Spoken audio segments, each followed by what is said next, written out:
어떤 사람이 기도할 제목이 있어가지고 모처럼 교회 와서 뒷좌석에 앉아가지고 간절히 기도하는데 기도가 집중이 안 돼요. 왜냐하면 어떤 사람 맨 앞에 앉아서 큰 소리로 기도하는 거예요. 큰 소리로. 근데 기도 내용을 들어보니까는 저건 내가 해결해 줄 수 있겠다 이런 마음이 들었어요. 뭐냐면 하나님 나한테 100불만 주세요. 100불만. 하나님 나 100불이 필요해요. 하면서 계속 크게 기도하는 거예요. 그러니까 이 사람이 뒤에 앉았다가 가만히 일어서서 가서 그 사람의 무릎에다 100불을 딱 놓고 가서 앉았어요. 근데 이 사람이 기도하다 말고 뭔가 인기척이 있고 무릎에 뭐가 놓아지는 거 보니까 딱 보니까 뭐예요? 100불 있어요. 할렐루야 놀렐루야 하면서 말이죠. 좋아가지고 막 뛰쳐나갔어요. 그리고 이제 이 사람이 나가고 난 다음에 맨 뒤에 앉아서 기도했던 사람은 뭐라고 기도했게요? 하나님 이제는 제 기도에만 집중해 주시기 바랍니다. 기도가 아주 헷갈렸던 것 같아요. 오늘은 한계를 느낄 때라는 제목으로 사도행전 강의 317번째가 되겠습니다. 하나님과 사람들에게 인정받는 바울 일행은 마게도냐로 가기를 힘쓰다가 마침내 마게도냐에 도착을 했습니다. 얼마나 가슴이 부풀었겠습니까? 여러분 그냥 우리는 평면적으로 이렇게 얘기를 하면은 그저 그런가 보다 하지만 다시 한번 지도를 보겠습니다. 지도를 보면 여기 보면 빨간 줄 표 있었죠. 저기 저 빨간 표시된 데가 전체가 저기입니다. 터키입니다. 터키 투르키에 루스드라로 갔다가 아시아에 가는 걸 막으시고 부르기로 갔다가 갈라디아로 갔다가 무시아로 갔다가 비두안이라 하니까 막고 그래가지고 마침내 어디로 갔다고 그랬어요? 드로아가 항구입니다. 그러니까 드로아에서 오늘 그 16장 11절에 보면 어떻게 나와 있어요? 우리가 드로아에서 배로 떠나 사모드라게라는 곳에 직행해서 이튿날 네아폴리로 갔다가 거기서 어디로 갔다? 빌립보로 갔다 그랬어요. 그러면 드디어 이 빌립보, 네아폴리, 암비볼리, 아볼로냐 이게 전체가 말하자면 마게도냐 지방입니다. 그 당시에 마게도냐 지방 그쪽으로 드디어 이제 입국을 해가지고서 사역이 시작되는 것입니다. 그러니까 빌립보로 들어갔어요. 들어가서 어떤 일이 일어났으며 오늘 우리들에게 주는 영적인 진리가 뭔지 말씀드리겠습니다. 첫 번째는요, 빌립보 성에서 느낀 무력감이라는 겁니다. 빌립보 성에 딱 들어가는데 둘러보지 않았겠어요? 이렇게 쫙 둘러보는데 와, 둘러보면서 무력감을 느꼈어요. 여러분, 우리가 사건이나 사람이나 어떤 일을 봤을 적에 자기 자신이 굉장히 절망적인 거, 내가 할 수 있는 게 뭐가 있을까라는 무력감을 느껴본 적이 있습니까? 왜 무력감을 느꼈을까요? 자 보세요. 바울이 드로아에서 마게도냐로 갈 때는 어떻게 해서 가게 됐다고 그랬죠? 밤중에 환상이 나타났다고 그랬어요. 환상 중에 우리를 와서 도와주세요, 도와주세요라고 하는 환상을 보고 계속 길이 막혔었는데 이렇게 사람이 나타나서 도와달라고 하는 거 보니까 마게도냐로 가야 되는 거구나 알고 드로아에서 배를 타고 마침내 빌립보를 가게 된 거예요. 그럼 여러분, 우리는 어떤 기대감을 가지고 있습니까? 분명히 환상 중에 나타난 그 사람이 기다리고 있는 거예요. 환상 중에 봤던 그 사람이네, 반가워. 왜냐하면 개꿈을 꾼 게 아니거든요. 우리 개꿈 꾸면 잊어버리는데 분명히 사람이 나타나서 와달라고 했기 때문에 성경에도 기록이 되어 있죠. 그러니까 얼마나 기다리셨어요. 네, 만나 뵙고 싶었습니다 하면서 서로 이야기를 하면서 이제 사역이 시작될 텐데 딱 도착하니까 아무도 없어요. 누구도 없어요. 여러분, 얼마나 황당했겠습니까? 그럼 이런 회의감이 일지 않겠어요? 가만있어 봐. 내가 환상 본 게 헛것 본 건가? 아닐 텐데 너무나 선명하게 봤는데. 왜냐면요, 사도행전에 환상의 사건이 몇 건 일어납니다. 먼저는 고넬료에게 일어났어요. 고넬료가 말이죠, 열심히 기도하고 간구할 때에 하나님께서 고넬료에게 어떻게 나타났습니까? 사도행전 10장 3절에서 5절 말씀 우리 같이 한번 읽어보겠습니다. 하루는 제 9시쯤 되어 환상 중에 밝히 보매 하나님의 사자가 들어와 이르되 고넬료야 하니 고넬료가 주목하여 보고 두려워 이르되 주여 무슨 일이니까. 천사가 이르되 내 기도와 구제가 하나님 앞에 상달되어 기억하신 바가 되었으니 내가 지금 사람들을 요바에 보내어 베드로라 하는 시몬을 청하라. 네, 그리고 베드로는 어떤 환상을 봤습니까? 고넬료라는 사람에 대한 환상을 보진 않고 먹지 못하는 부정한 짐승이 하늘에서 자기 앞에 보자기로 쌓여서 펼쳐진 채 3번 오르락 내려가는 것을 봤어요. 이게 뭘까? 이게 왜지? 왜 부정한 짐승이지 했을 때 마침 고넬료가 사람을 보내서 자기들에게 복음을 전해달라고 하는 그 환상이 딱 아달이 되는 사건을 경험을 했습니다. 그렇다면요, 분명히 이전에도 베드로에게 고넬료에게 환상 속에 나타나신 하나님, 환상 속에서 보여주신 그 하나님이 자기네들에게도 선명하게 마게도냐로 와서 도와달라고 했던 그 환상 속의 주인공이 나타날 법도 한데 나타나지도 않았고, 그렇다고 누구를 대신 보내지도 않았고, 그런 흔적도 기미도 아무것도 없었다는 것입니다. 왜 그랬을까요? 왜 그랬는지 성경에서는 침묵하기 때문에 저도 침묵하겠습니다. 그러나 시간이 지나면서 하나님께서 또 다른 예비하심이 있었음을 보게 됩니다. 오늘 말이죠, 참 특이한 것은요, 성경에서 어느 지명을 설명할 때 그냥 간단하게 설명합니다. 여러분 보세요. 11절도 보면 우리가 드로아도 항구 도시죠. 배로 떠나 사모드라게, 그 다음에 직행하 이튿날 네아폴리, 그리고 12절에 거기서 빌립보에 이르렀다 그러는데요, 빌립보를 자세히 설명해 줍니다. 거기서 빌립보에 이르니 이는 하면서 이는 마게도냐 지방의 첫 성이요 또 로마의 식민지라 그랬어요. 여러분, 어느 성경에서도 어느 한 지명에 대해서 이렇게 풀어서 자세히 설명한 사례가 없습니다.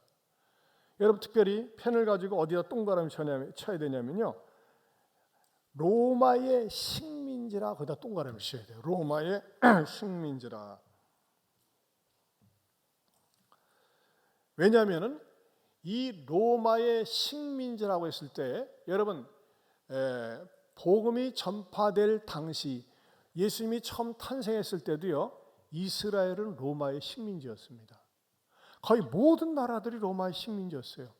그런데 유독 빌립보 성이 로마의 식민지라고 이렇게 추가 설명을 붙인 데는 유일하게 여기밖에 없습니다. 신약 성경 어디에도요, 어디가 로마의 식민지다 그렇게 표현한 데가 없고 오직 여기밖에 없다는 것입니다. 그렇다면 우리는요, 궁금증을 갖습니다. 왜 하필이면 빌립보 성에만 로마의 식민지라고 하는 강조점이 붙었을까? 그것은 빌립보 성에 대해서 주목하라는 것입니다. 그러면 빌립보 성이라고 하는 것은 어떤 것이냐? 여러분, 우리가 로마 제국의 역사를 보면은 기억나시죠? 시저가 누구한테 암살당합니까? 친구 브루투스한테 암살당합니다. 브루투스가 그에게 칼을 딱 찔렀을 때 유명한 말이죠. 너 맞아 하면서 말이죠, 그가 브루투스한테 칼에 찔려서 암살을 당합니다. 그리고 그 브루투스가 도망을 칩니다. 자기와 합한 세력과 도망을 쳤을 때 그를 뒤이어서 옥타비아누스하고 안토니우스 연합군이 이런 반역자인 브루투스를 쳐 없애야 된다고 하면서 브루투스를 찾아서 공격하러 나갑니다. 그리고 브루투스 군대, 시저를 암살한 브루투스 군대하고 옥타비아누스, 안토니우스 연합군이 싸운 곳이 바로 빌립보입니다. 그리고 그곳에서 승리한 곳이 빌립보입니다. 그래서 그 빌립보가 유명한 유적지가 되었습니다.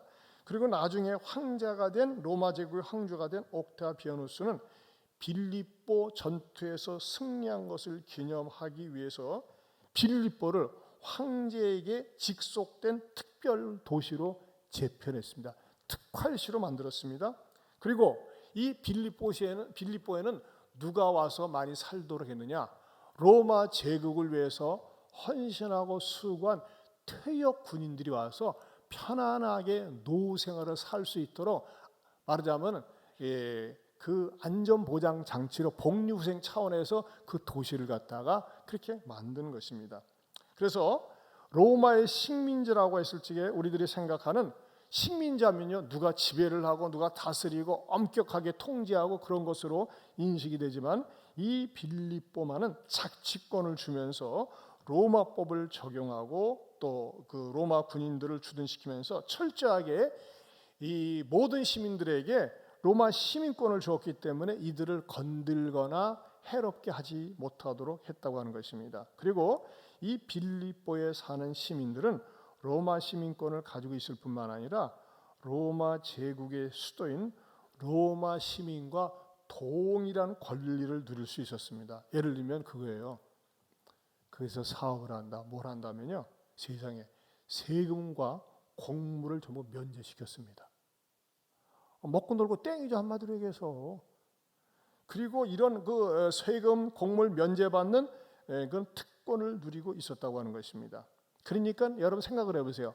돈이 많고 문화생활을 하니까는 얼마나 도시가 유흥도시면서 시간이 많으니까 예술도시면서 번화했겠습니까? 제가 지난 4월 20날 빌립보를 가지 않았습니까? 이 빌립보 가서 저도 깜짝 놀랐어요. 처음에는 성경 읽으면서 빌립보 그냥 대충 지나가는데 역시 현장을 보고 오니까 달라요. 그 빌립보 도시가 2000년 전에 만들어진 광장입니다. 빌립보 광장입니다. 여기서 광장 보세요. 2000년 전에 만들어졌어요. 그동안에 지진도 있었고 뭐 태풍도 있었고 막 여러 가지 난리가 있었는데도 불구하고 여전히 그 2000년 전의 모습입니다. 그리고 그 앞에는 많은 유적지가 그대로 있지는 않고 유적들을 보면서 엄청나게 번창한 도시요 유명한 도시임을 우리가 볼 수 있었고 느낄 수 있었다는 것입니다. 제가 이렇게 장황하게 빌립보 성을 설명하는 이유가 있습니다. 그건 뭐 때문에 그러느냐? 여러분 보세요. 바울과 그 일행이 드로아에서 배를 타고 여기저기 걸러서 빌립보 성에 딱 도착하고 주변을 쫙 살펴봅니다. 자기들을 안내할 가이드도 없습니다. 누구도 없습니다. 근데 또 둘러볼 때 뭐예요? 사람이 기가 죽는 거예요. 왜? 로마의 식민지고 대단히 활발하고 발전한 어마무지한 도시인 거예요. 그러나 여러분 보세요. 바울과 그 네 사람 어떻습니까? 초라하기 짝이 없어요. 아주 시골 사람들 같이. 어떤 마음이 들어가겠어요? 야, 이 엄청나게 발달된 이 도시 속에서 우리가 어떻게 복음을 전하지? 분명히 마게도냐 사람이 와서 우리를 도와달라고 했는데 아는 사람도 없지, 가이드도 없지, 어떻게 이 도시에 파고들지 하면서 이들은 이 빌립보 성에서 무력감을 느꼈다는 겁니다. 우리가 인간적인 방법으로 뭘 어떻게 해야 될지 이 문화도시 속에서 자기네들의 한계를 발견하면서 그들이 할 수 있는 것, 그 대안이 무엇입니까? 13절에 보면 안식일에 우리가 뭐 할 곳을 찾아요? 기도할 곳이 있을까 하여. 따라서 합시다. 기도할 곳이 있을까 하여. 뭡니까? 아, 기도해야 되겠구나. 이 문화 찬란하고 예술이 넘치고 사람들의 여유가 있고, 여러분 보세요. 사람이요, 돈 많이 있고 건강하고 또 지적으로 수준이 있고 철학, 문학, 예술 이런 모든 것들이 활발한 사람들에게 복음을 찔리기가 얼마나 어려운지 아십니까? 이건 지금도 마찬가지예요. 그러니까 자기네들이 장벽을 느꼈어요. 문화적인 장벽, 예술적인 장벽, 인간적인 장벽을 느꼈을 때 이들은 기도해야 되겠구나. 기도하면서 하나님의 응답을, 하나님의 인도하심을 그들은 찾았다고 하는 것입니다. 여러분 우리도 마찬가지입니다. 우리도 어떤 일을 할 때 장벽에 부딪힐 때가 있어요. 내 인간의 한계를 느낄 때가 있어요. 그럴 때 기도해야 된다는 것입니다. 제가 익산에 처음 내려와서 기성교회에서 목회하다가 목회의 한계를 느꼈어요. 벽이 너무 높아요. 넘사벽이에요. 넘을 수 없는 사천의 벽. 제가 이 기성의 틀을 갖다가 해치고서 하기에는 너무너무 감당하기 어렵더라고요. 그래서 안 되겠다 싶어가지고 8가정이 중심이 되어서 교회를 개척할 비전을 가졌습니다. 여러분, 환상을 저도 봤어요. 환상. 영어 성경의 환상은 비전입니다. 비전. 하나님, 제가 이 기성교회에서 이렇게 힘들고 시달리고 비 맞춰가면서 목회하는 것보다는 차라리 하나님 앞에 건강하고 좋은 교회를 하나님 앞에 드리고 싶습니다. 그런 마음을 하나님께서 주셔가지고 그 우리의 일행인 8명이 모여서 8가지 모여서 기도하면서 개척을 준비했습니다. 그리고 2000년 7월 23일 날 개척을 했는데 당시에 그 영적인 분위기, 시대적인 분위기에는 너무너무 힘들었어요. 1997년도에 부도가 났죠. 그리고 부도의 여파가 지방으로 흘러나가지고 맨날 뉴스 때마다 어디가 부도 났다, 줄줄이 부도가 났다, 구조정되어서 다 퇴직했다, 그만뒀다, 막 실업자들이 넘치고 말이죠. 굉장히 경제적으로 정말 어려운 때였습니다. 근데 개척하려고 하면 뭐예요? 일단 돈이 있어야 되는데 돈이 없고, 제가 퇴직금 다 바쳐가지고 헌금을 했지만은 그거 가지고는 택도 없었습니다. 그래서 시작한 교회가 남중동 제1예식장 4층에 있는 문 닫은 예식장입니다. 그 예식장을 우선 당장 우리가 예배드리고 기도부터 해야 되겠다 해가지고 3개월 월세 300만 원씩 주고서 빌려가지고서 기도하기 시작했습니다. 하나님께서 이 교회 개척에 대한 비전을 주셨지만 막상 개척을 단행했을 때는 현실적인 대안이 없었습니다. 사실 익산시는요, 제가 처음에 내려와가지고 익산시에 대한 얘기를 들었을 때 익산시를 갖다가 여기가 이리시가 익산시 되었잖아요. 근데 여기는 원불교가 딱 장악하고 있어요. 그래서 한때는요, 원불교시로 만들려고 했었대요. 그런 말도 들었어요. 원광시. 원광대학교가 있는 것처럼 원광시로 하려고 했다는 그런 움직임도 있었다고 그랬어요. 여러분, 여기는요, 이 복지기관이라든지 시설들은요, 거의 80~90%가 원불교에서 장악하고 있습니다. 어마어마합니다. 원광대학교를 중심으로 해서. 그리고 여기는 이단이 많습니다. 그런데 하나님께서 저의 마음속에, 하나님, 이렇게 이단이 많고 원불교가 장악한 이 도시지만은 정말 건강하고 좋은 교회를 하나님께 드리고 싶습니다. 그러나 우리 인간적인 수단과 방법으로는 한계가 있어서 할 수가 없습니다. 그런 벽에 부딪혔을 때 주구장창 하나님 앞에 기도했다는 것입니다. 기도보다 성령보다 앞서지 않고 주구장창 기도하면서 하나님께서 이만큼 여기까지 인도해 주신 것입니다. 할렐루야. 여러분, 이것은 여러분도 마찬가지입니다. 여러분들 인생을 살면서요, 도대체 내가 인간적으로는 도대체 감당할 수가 없다, 견딜 수가 없다, 그런 경우가 있다고 하는 것입니다. 여러분, 저는요, 왜 기성교회에서 그냥 편안하게 대우도 좋고 잘해주지만 왜 나왔느냐? 그거는요, 본질에 맞지 않았어요. 목회의 본질과 맞지 않고 너무 비본질적인 것에 제 에너지를 쏟아야 되고 소모해야 되는 것에 도무지 견딜 수가 없더라고요. 이건 목회의 본질이 아닌데. 그래서 저는 본질에 충실한, 성경의 본질에 충실한 그 교회를 사모하는 마음으로 교회를 시작했고 하나님께서 마침내 길을 열어주셨다고 하는 것입니다. 여러분, 빌립보성에 딱 도착했던 바울 일행, 로마의 식민지라고 하지만요, 누가 억압하거나 통제하는 것이나 아니라 로마 시민권을 가진 사람들이 기세 등등하게 남부로 올 곳 없고 여유 있게, 앞으로 이제 사도행전 강의에 나오면 그런 모습들이 나타납니다만, 그런 사람들 속에 어떻게 뚫고 들어가서 복음을 전하느냐? 바울과 그 일행은 자기 자신들의 한계를 느낄 수밖에 없었어요. 그래서 어떻게 합니까? 기도할 것을 찾은 겁니다. 여러분, 이것은 여러분도 마찬가지입니다. 여러분들이 인생을 살면서요, 내 인간적인 수단과 방법으로는 도대체 뛰어넘을 수 없는 그런 한계를 느낍니까? 연약함을 느낍니까? 하나님 앞에 기도하시길 바랍니다. 기도할 것을 찾으시길 바랍니다. 하나님 앞에 찾아 나가세요. 그러면 하나님께서는요, 만남을 예배해 주시고 기회를 허락하시면서 좋은 길로 인도해 주신다는 겁니다. 저는 이것을 너무너무 많이 차지했습니다. 그것을 많이 경험했습니다. 체험했습니다. 여러분, 왜 기도하지 않습니까? 왜 하나님을 찾지 않습니까? 이리저리 전화하고 인간적인 수단과 방법을 찾으려고 하지 말고 하나님 앞에 나와서 하나님, 제 인간의 이성으로는, 저 자신의 능력으로는, 실력으로는 한계가 있습니다. 이걸 극복할 수 없습니다. 하나님 도와주세요 하면서 하나님 앞에 나올 때 하나님께서는 반드시 더 좋은 길로 인도하여 주시리라 믿습니다. 두 번째로 우리에게는 어떤 믿음이 필요하냐? 한번 따라서 합시다. 시작. 주밖에 도와줄이 없다는 믿음이 필요하다. 우리 하나님은요, 이 말 듣는 걸 제일 좋아하세요. 주밖에 도와줄 이가 없습니다. 주님밖에는 없습니다. 이걸 우리 주님은요 듣기 원하십니다.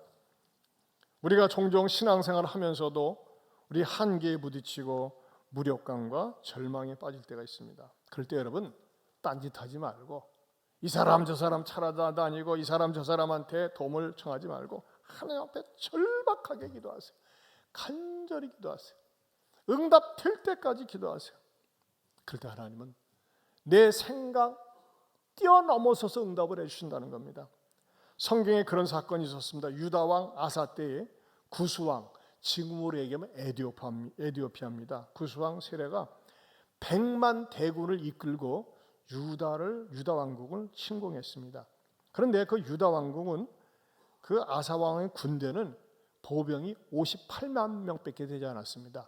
구수는 100만 명, 여기는 58만 명. 그런데 구수에는 또 뭐가 있었냐면요, 전차가 300대나 있었습니다. 병거가 300대, 지금으로 얘기하면 탱크입니다. 탱크. 그러나 유다에는 탱크가 단 한 대도 없었어요. 그러니 만약에 전쟁 붙으면 이거 완전히 파죽지세로 망하게 되어 있습니다. 이런 상황에 놓여 있을 때 아사는 어떻게 합니까? 하나님 앞에 절박하게 기도합니다. 이 절박한 기도, 그 현장 보겠습니다. 역대하 14장 11절 같이 보겠습니다. 아사가 그의 하나님 여호와께 부르짖어 이르되 여호와여, 힘이 강한 자와 약한 자 사이에는 주밖에 도와줄 이가 없사오니 우리 하나님 여호와여, 우리를 도우소서. 우리가 주를 의지하오며 주의 이름을 의탁하옵고 이 많은 무리를 치러 왔나이다. 여호와여, 주는 우리 하나님이시오니 원하건대 사람이 주를 이기지 못하게 하옵소서 하였더니. 여러분, 그 앞에 구절을 여러분이 자꾸 인용하세요. 뭐냐면 여호와여, 힘이 강한 자와 약한 자 사이에는 누구밖에? 주밖에 도와줄 리가 없습니다. 여호와여, 우리를 도우소서. 여러분, 사람에게 도와달라고 하면요 자존심 상하고 구차합니다. 그러나 하나님이여, 나를 도와주소서, 우리를 도와주소서, 우리 가정을 도와주소서, 우리 아이를 도와주소서, 내 남편을, 내 아내를 도와주소서, 내 직장을 도와주소서. 여러분, 그렇게 기도하세요. 그렇게 하나님 앞에 처절하게 간절하게 울부짖으며 기도했더니 하나님께서 어떻게 응답하셨어요? 역대하 14장 12절에서 13절입니다.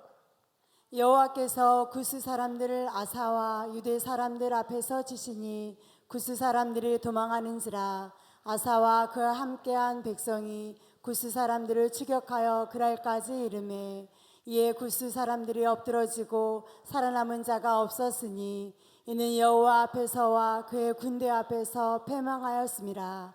누락한 물건이 매우 많았더라. 네, 어떻게 했어요? 유다 사람들 앞에서 하나님이 치셨다고 그랬어요.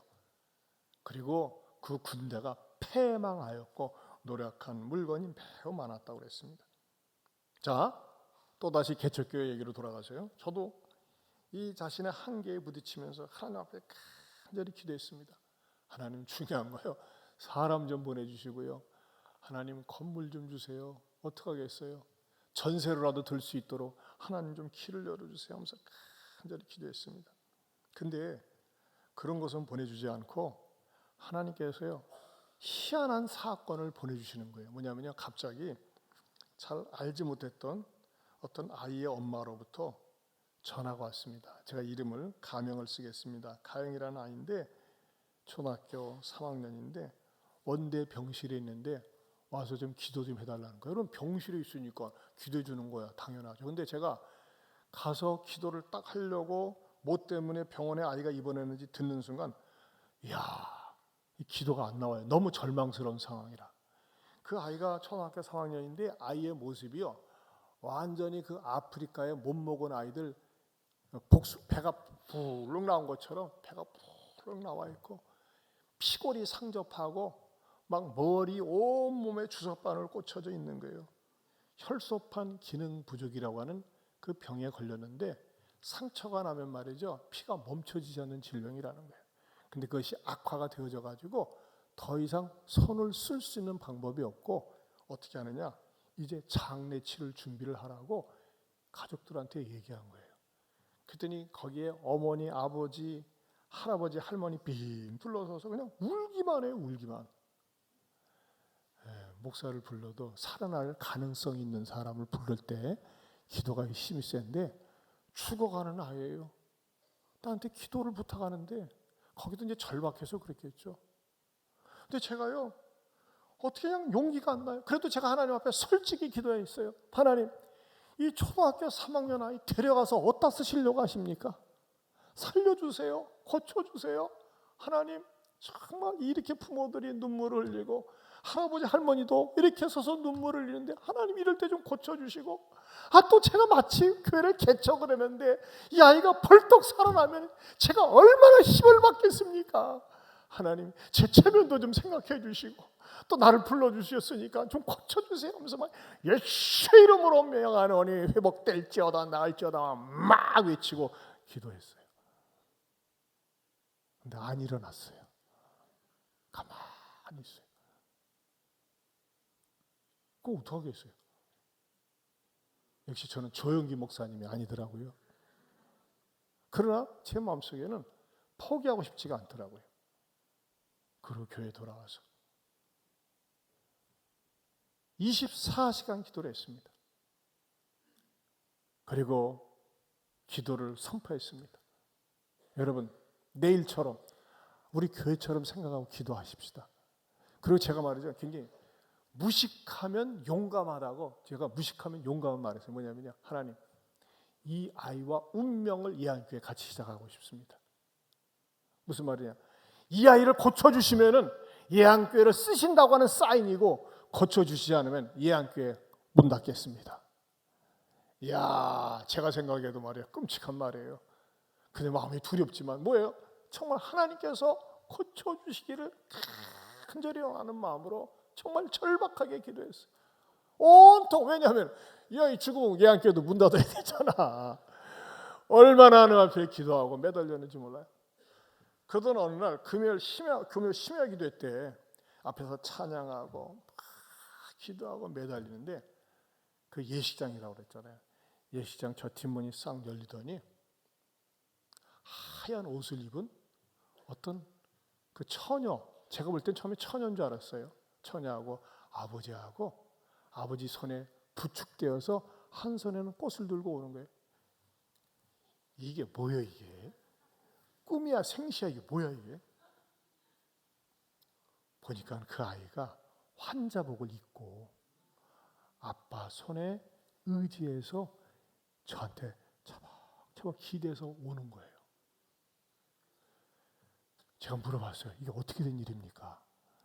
살려달라고 기도해 놓고 나서 살아서 오니까는요, 나도 궁금한 거예요. 어떻게 된 거예요? 했더니 깊은 혼수 상태에 빠졌다가 어느 순간에 얘가 딱 깬 거야. 그리고 깨자마자 이 아이가 첫 마디 하는 고백이 뭐냐? 아빠, 날 위해서 기도해 주는 예한교회 가고 싶어요. 살아났습니다. 살아났습니다. 이야, 그 아이가 지금은 35살 먹은 처녀가 되어 있습니다. 살아있어요 지금도.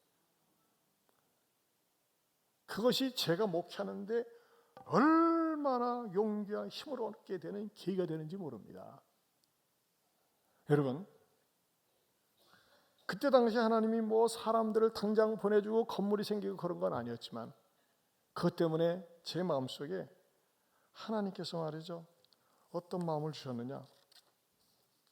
제 주변 상황은요, 목사가 말은 그렇게 큰 소리 치고 막 하나님이 도와주실 겁니다, 기적을 일으켜 주실 것입니다 하지만은 마음속에는 굉장한 솔직히 두려움이 있었어요. 교회 적게 되게 해서 두려움도 있고 겁도 있고, 이러다가 문 닫으면 어떻게 되는가, 하는 그런 부정적인 생각, 안 될 수도 있다는 생각, 문 닫을 수도 있다는 생각을 누가 주느냐? 마귀가 자꾸 줘요. 마귀가. 너 안 되면 어떡하지? 안 될 수도 있어.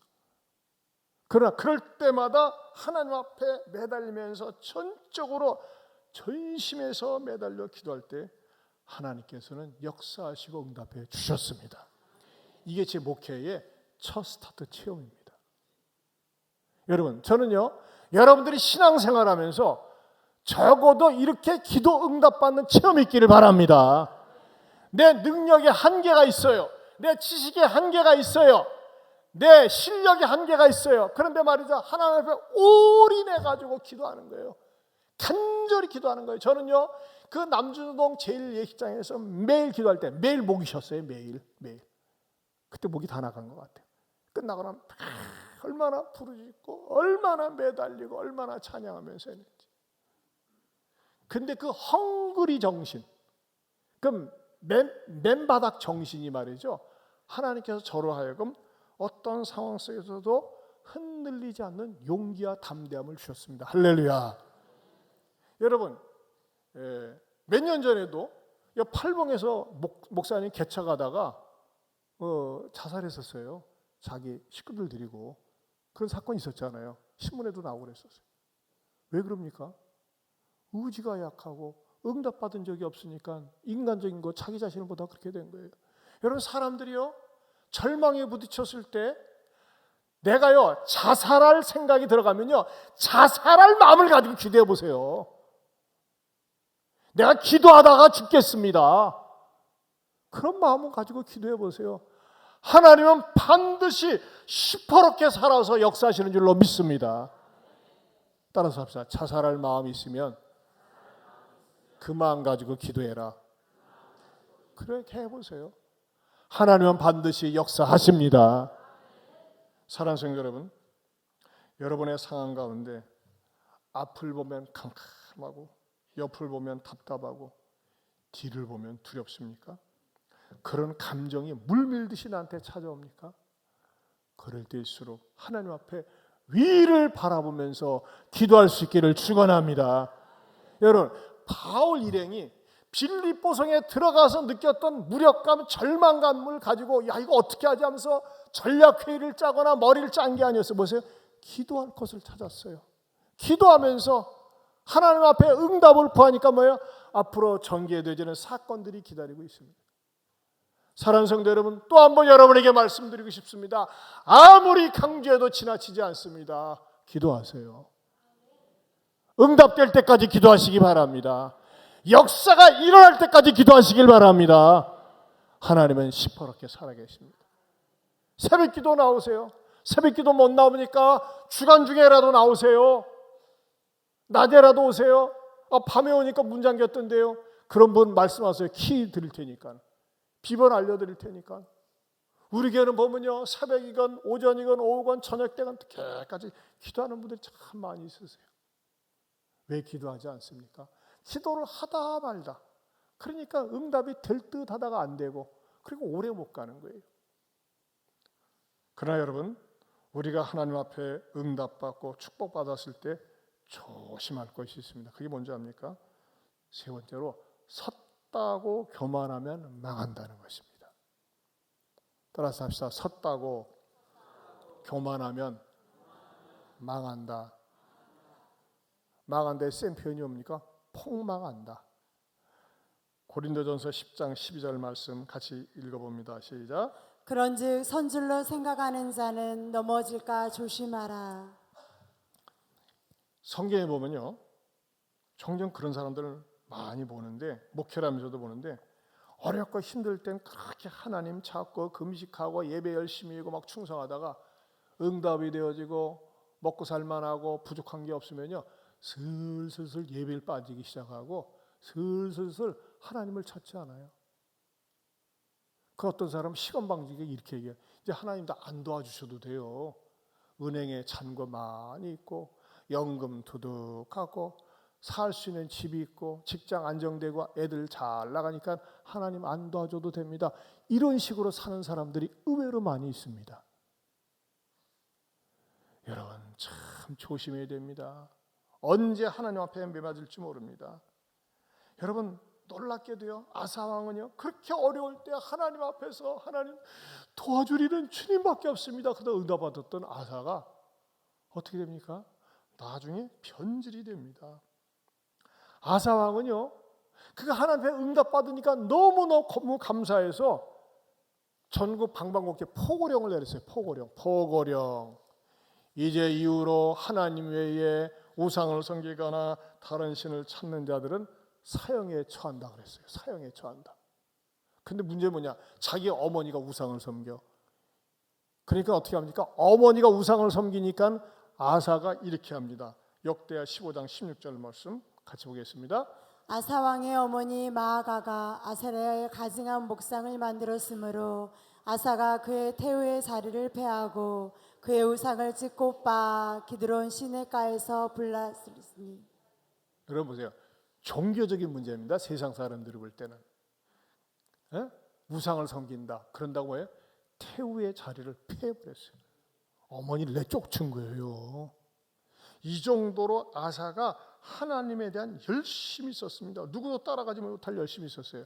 근데 아사 왕이 이렇게 종교적인 개혁을 단행하면서 하나님 앞에 복을 받아가지고 나라가 안정되고 번성한 거예요. 잘 돼가는 거예요. 그러다가 또 한번 시련이 오는데 이스라엘은요, 우리 대한민국처럼 남북이 이렇게 딱 나눠져 있어요. 저 북이스라엘이 남유다 왕국 아사 왕국을 공격합니다. 공격할 때에 하나님을 찾는 것이 아니라 어떻게 하느냐? 한때 원수 나라였던 아람 왕 베나다드에게 성전 창고에 있는 금은 보화를 갖다가 적국 왕에게 보내면서 연합군이 되어져 가지고 저 북이스라엘을 공격해 달라고 하는 거예요.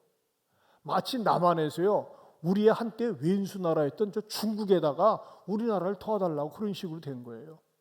자, 그 일을 행했을 때 선지자 하나니라고 하는 선지자가 왕이 왜 저렇게 사시지? 그렇게 어려울 때 하나님 도움 구해가지고 하나님이 도와줬는데 좀 이렇게 경제적으로 안정되었다고 이렇게 남의 나라, 그것도 원수의 나라에 도움을 청하지? 하면서 왕한테 가서 바른 말을 했어요. 임금님! 왜 그러세요? 왜? 그렇게 하나님을 의지하였던 분이 왜 원수 나라를 의지합니까? 하면서 말이죠. 이 하나니가 충고라니까, 이 자식이 말이야, 내가 임금인테가 감히 남한테 저런 충고를 해? 나도 신앙에 관록이 있어. 네가 뭔데 건방지게 나한테 충고를 하면서요, 이 하나님의 종인 선지자를 감옥에 가둬버립니다. 그러면서 하나님의 말씀에 귀를 기울이지 않고 자기가 쌓아놓은 거 의지하고 인간적인 거 의지합니다. 자, 그러자 하나님께서는요, 선지자를 통해서 뭐라고 엄하게 책망하시고 경고하시는지 압니까? 역대하 16장 9절 말씀입니다. 같이 보겠습니다. 여호와의 눈은 온 땅을 두루 감찰하사 전심으로 자기에게 향하는 자들을 위하여 능력을 베푸시나니 이 일은 왕이 망령되이 행하였은즉 이후부터는 왕에게 전쟁이 있으리라 하매. 네, 왕이 망령되이 행했다고 그랬어요. 여러분 이거 아십니까? 하나님을 떠나서 하는 행위는 망령되다고 성경은 가르쳐 줍니다. 특별히 아사 왕은 어떻게 했어요? 전심으로 섬기지를 못하고 끝에 가서 반심으로 섬겼어요. 여러분, 우리 그리스도인들 가운데 처음에는 어렵고 힘들 때는 전심전력에서 하나님 섬기다가 시간이 지나면서 흐지부지하고 반만 마음을 주고 반만 물질을 주고 섬기는 흉내만 내는 그런 그리스도인들이 많이 있습니다. 이런 사람들은 공통점이 있습니다. 신앙의 행복을 맛보지 못합니다. 여러분, 하나님 앞에 전심으로 섬기는 마음이 변질되지 마시기를 축원합니다. 변질되는 사람이 너무나 많이 있어요. 너무나 많이 있어요. 먹고 살만하고 등 따숩고 아쉬움이 없으면 말이죠, 돈 의지하고 세상 의지하고 세상 모임 의지하고 그러면서 말이죠, 하나님에 대한 갈망과 하나님에 대한 사모하는 마음이 없습니다. 이걸 갖다 뭐라고 얘기하는지 아십니까? 교만이라고 얘기합니다. 여러분 조심하셔야 됩니다. 잠언 18장 12절에서는 이렇게 경고합니다. 같이 보겠습니다. 같이 봅니다. 사람의 마음의 교만은 멸망의 선봉이요 겸손은 존귀의 앞잡이니라. 네, 교만은 멸망의 선봉이라고 그랬습니다. 겸손해야 됩니다. 하나님 앞에서 겸손한 사람은요 1순위가 예배입니다. 하나님 앞에서 겸손한 사람은요 기도보다 성령보다 앞서지 않습니다.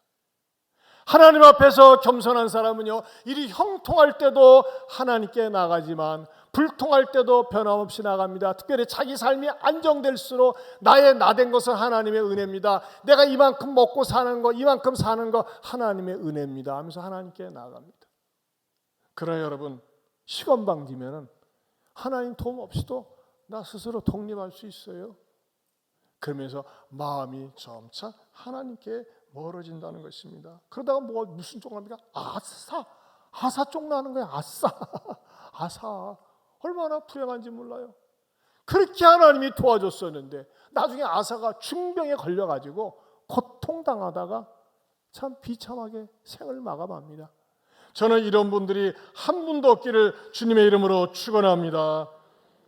여러분 놀라운 사실은요, 바울과 네 사람이 빌립보성에 도착했을 때는 누구도 거들떠 보지도 않았고 누구도 아는 척하지도 않았고 웬 촌놈들이 이곳에 왔냐 이런 식으로 사람들이 되었습니다. 그러나 시간이 지나고 세월이 지나면서는 이 네 사람이 전한 복음이 유럽 대륙을 점령했다는 것 아니겠습니까? 무슨 힘입니까? 기도의 힘입니다. 복음의 역사입니다. 사랑하는 성도 여러분, 혹시 여러분들은 여러분 앞에 전개되는 것이 빌립보성처럼 내 인간적인 수단과 방법으로는 뛰어넘을 수 없고 감당할 수 없는 그런 것들이 보입니까? 그것 때문에 주눅들지 말고 하나님 앞에 나와서 기도할 수 있기를 축원합니다. 나 자신의 한계 앞에서 기도할 수 있기를 바랍니다. 그 빌립보성이 여러분의 자녀일 수도 있어요. 남편일 수도 있어요. 아내일 수도 있어요. 사업일 수도 있어요. 어떤 교회 문제일 수도 있어요. 그런데 갈등하지 말고 하나님 앞에 나가세요. 여러분 저는요, 제가 이전 기성교회에서 저한테 편안하게 목회 잘할 수 있도록 분위기 되어줬다면 그냥 그렇게 있죠. 왜 나오겠어요? 근데 저에게 주어진 이 비본질적인 것에 대해서 내가 더 이상 여기서 파묻혀 있을 수 없다 해가지고 박차고 나와서 개척하는 것이, 이렇게 하나님께서 목회의 복을 주셨습니다. 마찬가지로 여러분 교회 생활하면서 지금 현재 우리 교회요, 교회 시험이 들어서 교회 마음 아파가지고 오시는 분들이 종종 있어요. 이분들 여러분 주저하지 마세요. 건강한 교회 선택은 성도의 권리입니다. 때로는 목회자가, 때로는 교회 직분자들이 비본질적인 것을 가지고 교회 위세를 부릴 때는요, 여러분들이 과감하게 결단을 해야 된다는 것입니다. 그리고 어렵고 한계에 부딪혔을 때 낙심하지 말고 기도로 나아가면서 응답받았다고 교만하지 말고 변함없이 주만 바라볼 수 있기를 주님의 이름으로 축원합니다. 축원합니다. 하나님 아버지 감사합니다. 빌립보성 앞에서 인간적으로 무력했지만 하나님 앞에 기도처를 찾고 기도하며 나갈 때 하나님께서는 놀라운 역사를 예비해 놓으신 것처럼 우리들도 기도보다 성령보다 앞서지 말게 하여 주시옵소서. 어떤 상황에서도 주만 바라보며 나아가게 하여 주시옵소서. 예수님 이름으로 기도합니다. 아멘. 자, 우리 다 같이 일어서서 주만 바라볼지라. 우리 교회 개척할 때 주구장창 목이 터지게 불렀던 찬양입니다.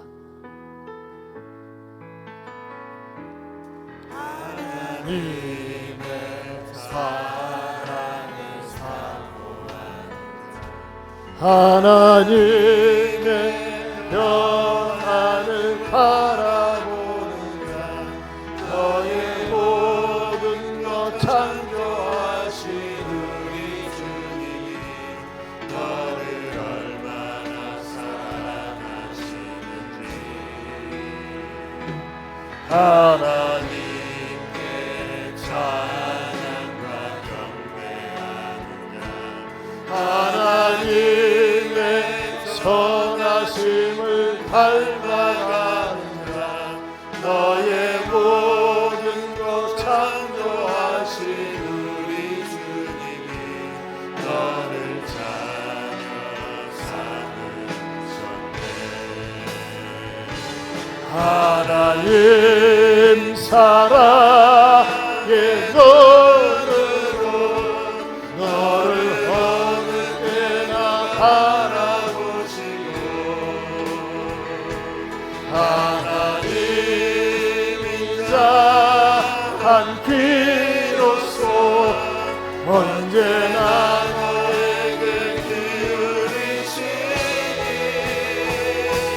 어두움에 밝은 빛을 비춰주시고 너의 작은 신음에도 응답하시니 너는 오늘 옷에 입은 주를 향하고 저만 바라보 하나님 사랑의 눈으로 하나님 사랑의 눈으로 너를 어느 때나 바라보시고 하나님의 한 귀로써 언제나 너에게 기울이시니 어두움에 밝은 빛을 비춰주시고 너의 작은 신음에도 응답하시니 너는 오늘 옷에 입은 빛을 향하고 수만 바라 하나님 사랑의 눈으로 하나님 사랑의 눈으로 너를 어느 때나 바라보시고 하나님인 자 한 귀로써 언제나 너에게 기울이시니 어두움에 밝은 빛을 비춰주시고 너의 작은 신음에도 응답하시니 너는 어느 곳에 있는 빛을 향하고 주만 바라볼지라 주만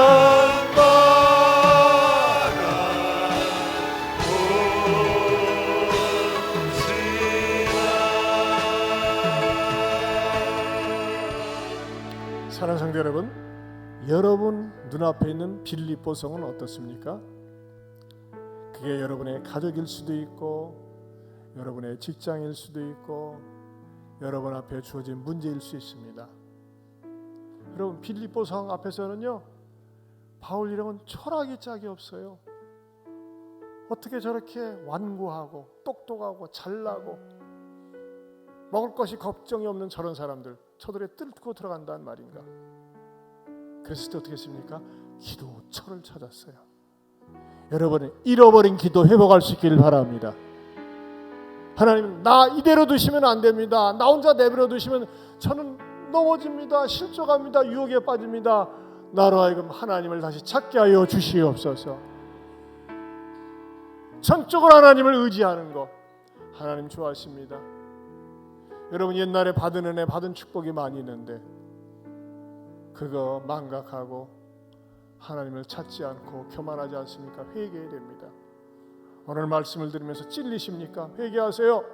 물질의 노예가 되어서 사는 거 회개해야 됩니다.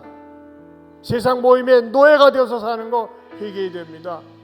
여러분 잘 나가다가 망하면 되겠어요? 아사왕처럼 그렇게 비참하면 되겠어요? 처음에는 하나님 은혜가 어쩌고 저쩌고 개혁까지 했던 사람이 아니에요. 하나님 저에게도 그런 요소가 있어요.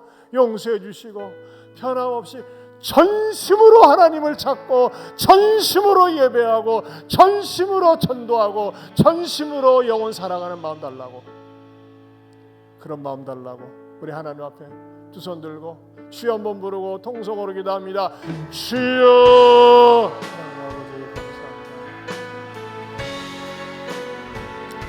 아버지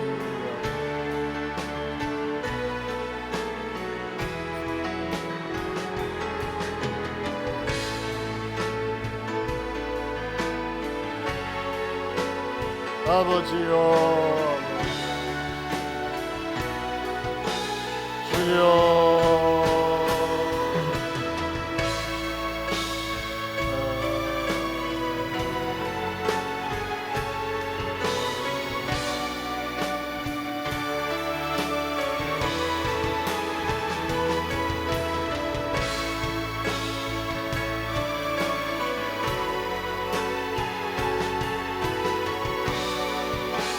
하나님 아버지 감사합니다. 오늘도 말씀을 통해서 깨닫게 하시고 찔리게 하여 주심을 감사합니다. 바로잡겠습니다. 하나님을 반심으로 쫓았습니다. 전심으로 쫓는 내가 되겠습니다. 기도 회복하겠습니다. 예배 자리 회복하겠습니다. 믿음으로 나가겠습니다. 복음 전하며 살겠습니다.